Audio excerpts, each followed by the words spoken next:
നല്ല വെറൈറ്റി കഥ, അടിപൊളി സംഭവം. ഓ നല്ല പക്കാണ് കോംബോ ബെസ്റ്റ്. കാലിക പ്രസക്തിയുള്ള ഒരു പടമാണ്. കുറേ കാര്യങ്ങളൊക്കെ അതിനകത്ത് വിവാദമായെന്ന് കുറച്ച് കാര്യങ്ങളൊക്കെ പറഞ്ഞിട്ടുണ്ട്. എന്നാലും നല്ലൊരു തമാശ കൂടെ പടം ചെയ്തിരിക്കുന്നത്. ലാലു ലക്സ് നല്ലൊരു ഉഗ്രൻ റോളാണ് ചെയ്തിരിക്കുന്നത്. കുറേ നാൾ കൂടി ലാലു ലക്സ് അടിപൊളിയായിട്ടൊരു നല്ല റോൾ ചെയ്തിട്ടുണ്ട്.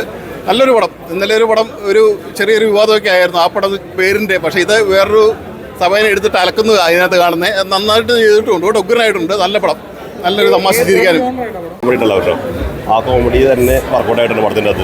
ആദ്യത്തെ കുറച്ച് നേരം പടം നമുക്കൊരു ഇതായിട്ട് തോന്നും, ബോറടി തോന്നും. പക്ഷേ എങ്കിലും അത് കഴിഞ്ഞിട്ടുള്ള സിറ്റുവേഷനിൽ പടം ഒരു ട്രാക്ക് മാറുകയാണ്. വെച്ചാൽ ഇന്നത്തെ കാലത്ത് കുറേ അന്ധവിശ്വാസമുണ്ട് പല രീതിയിലും. അപ്പോൾ ആ അന്ധവിശ്വാസമുള്ള ആൾക്കാരുകൾ ശരിക്കും കാണേണ്ട പടം തന്നെയാണിത്. പടം പിന്നെ അങ്ങനെ ഫുള്ള് ശരിയാണ്, ഫുള്ള് അടിപൊളി പടം, സൂപ്പറാണ്. ഫാമിലി എല്ലാവർക്കും കാണാം. ഇന്നത്തെ തലമുറ കാണേണ്ട പടം തന്നെയാണ്. കാരണം ഇന്നത്തെ മലയാളികൾ പല ആൾക്കാരുകളും പല ഭക്തിമാർഗങ്ങളിലൊക്കെ പോകുന്നുണ്ട്. അപ്പോൾ അങ്ങനെയുള്ള ആൾക്കാർ കാണേണ്ട പടമാണ്. ഞാനും വിശ്വാസമുള്ള ആൾക്കാർ തന്നെയാണ്. പക്ഷേ എങ്കിലും നടക്കുന്ന സംഭവമാണ്. പിന്നെ മതത്തിൻ്റെ കുറച്ച് അത് എല്ലാ മതങ്ങളിലും ചെറിയ അന്ധവിശ്വാസങ്ങളും അതും ഇതൊക്കെ ഉണ്ടാവും. അപ്പോൾ അതിനെ ഒരു പൊളിച്ചെഴുത്ത് എന്നുള്ള രീതിയിൽ പറയാം. അപ്പോൾ എല്ലാ മതങ്ങളിലും ഉണ്ട്.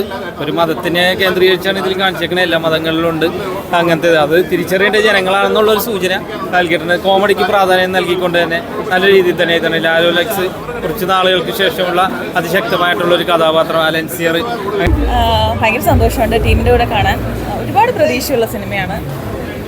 ഇനി ഓഡിയൻസ് തീരുമാനിക്കട്ടെ. തീർച്ചയായിട്ടും ഓഡിയൻസ് നിങ്ങൾ കണ്ടായിരുന്നോ?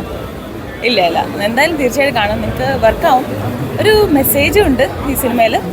അതെന്തായാലും കണ്ടാലേ പറയാൻ പറ്റുള്ളൂ. Family entertainer. അതെ, എല്ലാവർക്കും പ്രായഭേദമൊന്നും ഇല്ലാതെ എല്ലാവർക്കും വന്ന് കാണാൻ പറ്റും. പിന്നെ വിഷ്ണുവിൻ്റെ ബീബിൻ്റെ ഒരു കംബാക്ക് ആയിരിക്കും. ഒബ്വിയസ്ലി അവരുടെ കോംബോ കംബാക്ക് ആയിരിക്കും.